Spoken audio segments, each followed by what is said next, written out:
नीता किचेनলৈ সকলোকে স্বাগতম। আজি মই বনাবলৈ লৈছো কলৰ কেক। এই কলৰ কেকটো ঘৰতে কিমান সহজতে বনাব পাৰি তাকে আজি আপোনালোকক মই দেখাব বিচাৰো। আশা কৰো কেকটো সকলোৱে ভাল পাব। আমাৰ ঘৰত কলৰ কেক সকলোৱে ভাল পায় আৰু আজি মই এই কেকটো প্ৰেছাৰ কুকাৰত বনাম। সকলো বস্তু জোখমতে হলে কেকটো দেখাতটো ভাল হয়, খাবলৈ বহুত ভাল হয়। তেন্তে আহকচোন তাৰ বাবে আমাক কি বস্তুৰ প্ৰয়োজন তাকে প্ৰথমে চাই লওঁ। তাৰ বাবে মই ময়দা লৈছো 1 কাপ আৰু মই এনেকৈ কাপৰ জোখ কৰি লৈছো আৰু লৈছো চেনি 4/3 ভাগ আৰু লৈছো মই ৰিফাইন আধা কাপ লৈছো আৰু এয়া মই পকা কল দুটা এনেকৈ সৰু সৰুকৈ কাটি লৈছো আৰু লৈছো গাখীৰ আধা কাপ আৰু দৈ লৈছো মই ইয়াত 2 চামুচ। দৈ আপোনালোকে ইয়াত টেঙা দৈ ব্যৱহাৰ কৰিব আৰু লৈছো ভেনিলা এসেন্স 1 চামুচ, বেকিং সোডা আধা চামুচ আৰু বেকিং পাউডাৰ 1 চামুচ। এতিয়া মই এটা মিক্সিং জাৰ লৈছো, তাতে প্ৰথমে মই চেনিখিনি দিছো। যেহেতু আমি চেনিখিনি আগতে গুড়ি কৰি লোৱা নাই, এতিয়া মই এনেকৈ গুটেখিনি মিলাই এটা পেষ্ট বনাই লম। ইয়াতে দি দিছো কলখিনি আৰু দিছো গাখীৰখিনি। এনেকৈ আটাইখিনি বস্তু দি আমি এটা পেষ্ট বনাই লম।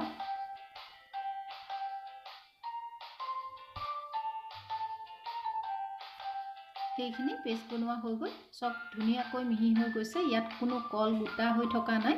এতিয়া মই এটা চিচাৰ বাউল লৈ লৈছো, তাতে মই মিশ্ৰণটো ঢালি দিছো।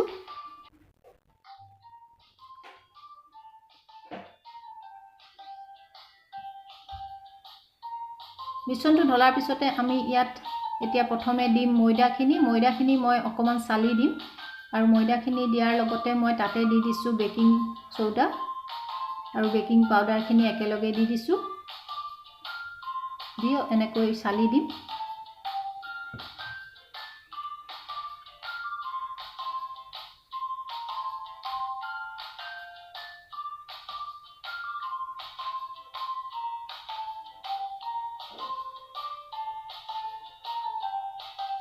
চলা হৈ গৈছে। এতিয়া মই এডাল হুইস্কৰ সহায়ত এইখিনি ভালকৈ মিক্স কৰি দিছো।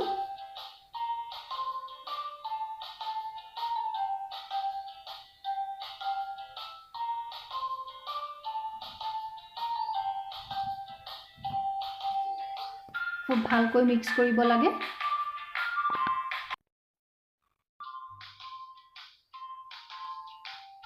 এতিয়া মই ইয়াত ৰিফাইন অইল দি দিম। আপোনালোকে ইয়াত ৰিফাইন অইলৰ সলনি বাটাৰো দিব পাৰে। বাটাৰ দিলেতো গুণটো আৰু ভাল হয়, কিন্তু মোৰ ৰিফাইন অইল আছিল বাবে মই ৰিফাইন অইলে দিছো। এতিয়া তাতে দি দিছো দৈখিনি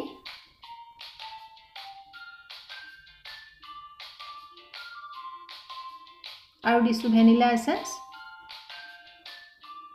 এইখিনি দিয়াৰ পিছতো আমি ভালকৈ মিক্স কৰিম আৰু চাব যাতে দৈখিনি তাত গোটা বান্ধি নাথাকে। খুব ভালকৈ এনেকৈ ঘূৰাব যাতে ভালকৈ মিশ্ৰণটো তৈয়াৰ হয়।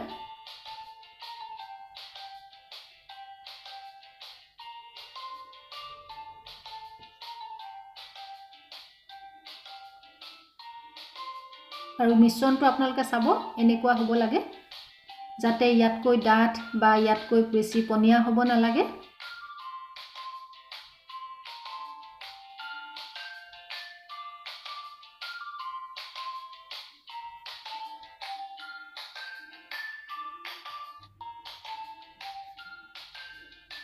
এতিয়া আমি এই মিশ্ৰণখিনি আধা ঘণ্টামানৰ বাবে এনেকৈ ঢাকি ৰাখি দিম। আৰু আনফালে মই গেছৰ ওপৰত এটা প্ৰেছাৰ কুকাৰ উঠাই দিছো আৰু প্ৰেছাৰ কুকাৰত মই আগতে ব্যৱহাৰ কৰা নিমখখিনি দি দিম প্ৰথমে। আৰু মই যেহেতু আপোনালোকক কৈছোৱে মই যিমানবাৰ কেক বনাইছো প্ৰেছাৰ কুকাৰতে বনাইছো। এতিয়া নিমখখিনি মই ভালকৈ ভিতৰত এনেকৈ বহলাই দিছো আৰু তাৰ ভিতৰত মই এনেকুৱা এডাল ষ্টেণ্ড দি দিছো।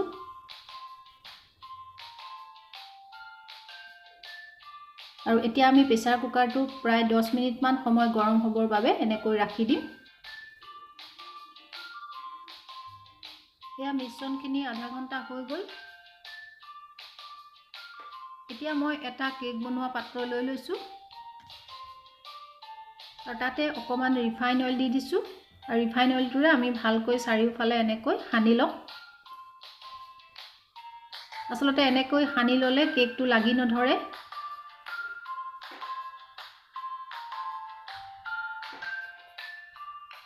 এতিয়া মই লাহে লাহে মিশ্ৰণখিনি কেক টিনটোত ঢালি দিম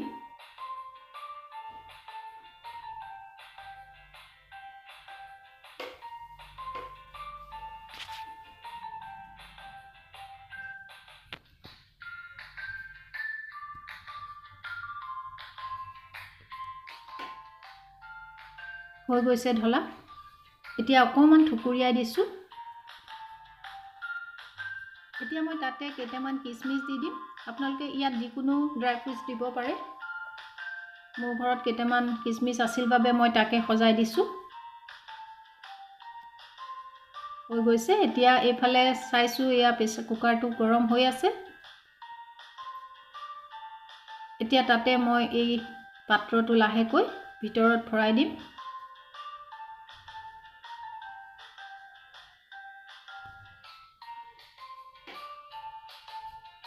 এতিয়া এই হাফৰখন মই ওপৰৰ হুইসেলটো আৰু ৰাবাৰডাল গুছাই লৈছো আৰু হাফৰখন এতিয়া মাৰি দিম আৰু এইটো আপোনালোকে 45 to 50 মিনিটৰ বাবে গেছৰ ফ্লেমটো লো কৰি এনেকৈ ৰাখি দিব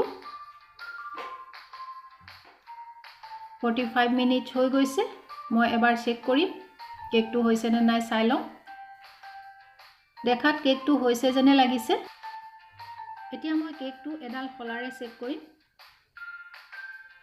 এনেকৈ ভিতৰলৈ মই সোমোৱাই চাইছো কিন্তু ফলাডালত একো লাগি অহা নাই তাৰ মানে কেকটো হৈ গৈছে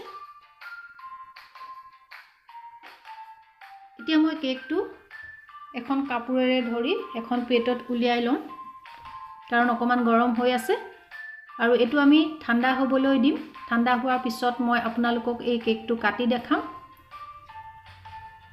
কেকটো ঠাণ্ডা হৈ গৈছে এতিয়া মই আপোনালোকক কাটি দেখাইছো খুবেই কোমল হৈছে কেকটো আপোনালোকে দেখি গম পাইছে এই কেক খাবলৈ খুবেই ভাল হয় আপোনালোকে নিশ্চয় এই কেকটো এবাৰ বনাই খাই চাব